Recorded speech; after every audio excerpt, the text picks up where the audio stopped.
Bonjour à tous, on se retrouve aujourd'hui pour une vidéo d'explication sur le capteur de niveau d'eau en Arduino. Donc sans perdre plus de temps, allons-y.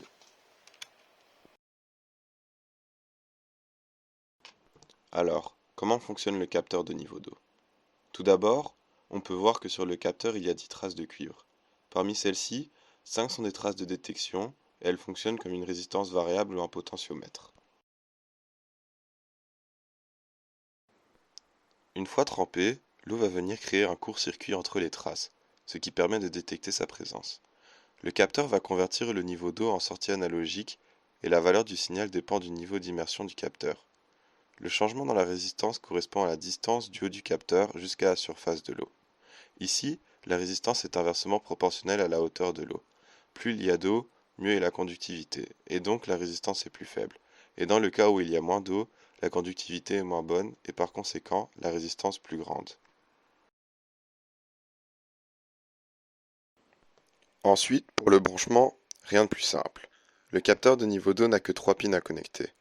La pin S signal qui est un output analogue qui va être connecté directement à un input analogue sur l'Arduino, la pin VCC qui va alimenter le capteur, et une pin GND qui est donc la prise de terre.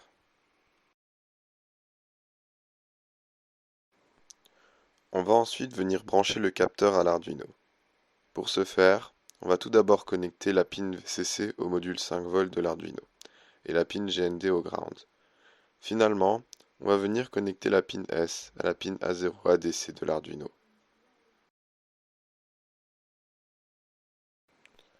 Le code est, lui aussi, très simple.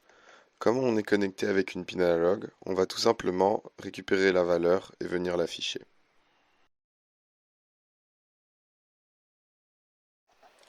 Maintenant que nous avons vu tout cela, passons à un exemple plus concret.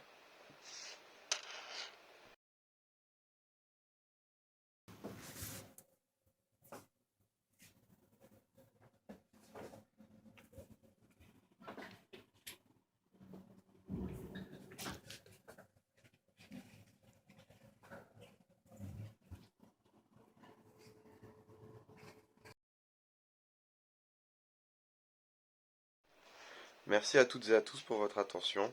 J'espère que cette vidéo vous aura dirigé sur comment fonctionne le capteur de niveau d'eau avec un circuit Arduino.